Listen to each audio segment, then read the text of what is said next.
ሰላሙ አለይኩም ወራህመቱላሂ ወበረካቱ። እንዴት ናችሁ? አልሐምዱሊላህ ከኔ ጋር ሁሉ ሰላም። በያላችሁበት ሰላማችሁ በዝት ይበልልኝ። ላይክ፣ ሰብስክራይብ፣ ኮመንት ማድረጋችሁን እንዳትረሱ። ዛሬ በሚያሳዝን ሁኔታ ነው የመጣሁት ማለት ነው።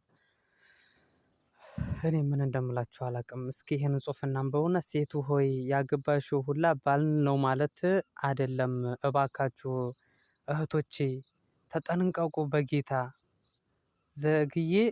ዘገየ ብላችሁ ነው ምናምን እስከታች ስር ጽሑፍ ነበር ተቆርጦንና ማለት ነው። እና ይሄ ልጅ ፍቅረኛዋ ነበርና ወይም ባሏ ሊሆን ይችላል ወይ ፍቅረኛው ሊሆን ይችላል። በዛ ታይም ላይ ብዙ ነገር አሳልፈው ሊሆን ይችላል። ግን አሁን በስተመጨረሻ ላይ ምን አይነት ጉድ እንዳደረጋት እንግዲህ ቪዲዮን አይተን እንመልከት ማለት ነው። አስባችሁታል? እኔ እኮ ግራ የገባኝ ምን አይነት ዘመን ላይ ነው የደረስነው? ምን አይነት ዘመን ላይ ነው የደረስነው? የምር እኔ ምን አይነት ዘመን ላይ እንደደረሰን ግራ ገባኝ። ማንን ከማን ማን እንደሚተማመን እኔ እንጃ። እኔ የምር ከምነግራችሁ በላይ እኔ ለራሴ ግራ ገብቶኝ ያለው ማለት ነው። ማታ ቲክቶክ ሰፈር ገብቼ ነው ይሄን ነገር ያገኘሁት ማለት ነው። እና ስለዚህ በጣም ያሳዝናል ከምር። ልጁ ራሱ የሆነ ጭንቅላቱ መሀይም ነው እንዲህ በአላህ እንዴት ይሄን ነገር እንዴት ሊያደርግ ቻለ? ቆይ እኔ እንጃ።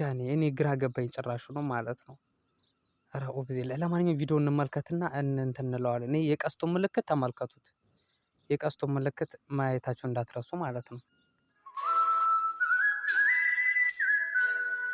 አይ ጊዜ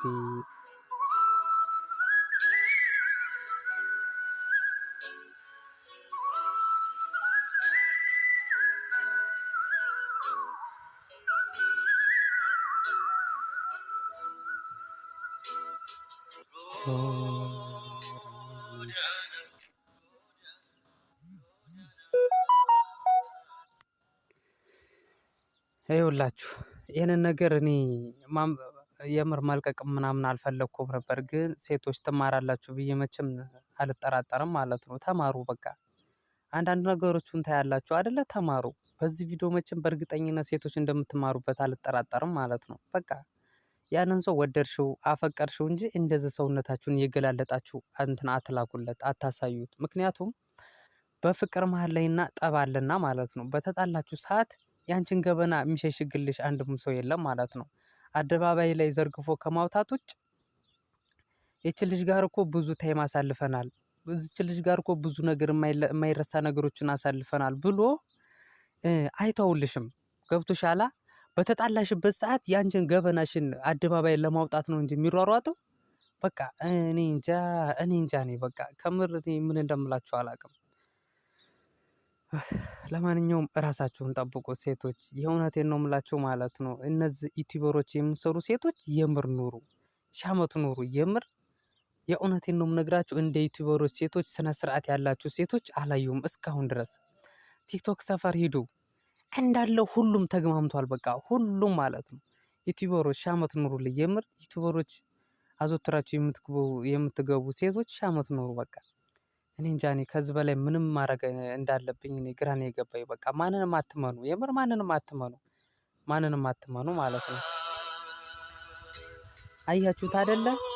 ይቺ ልጅ ይህን ልጅ አምናው ነው እንግዲህ እንደዚህ ዝም ታክል ልትሆንለት የቻለችው። ግን በስተመጨረሻ ግን ምን አይነት ነገር እንዳደረጋት ለእናንተ ማሰብ አይከብድም ማለት ነው።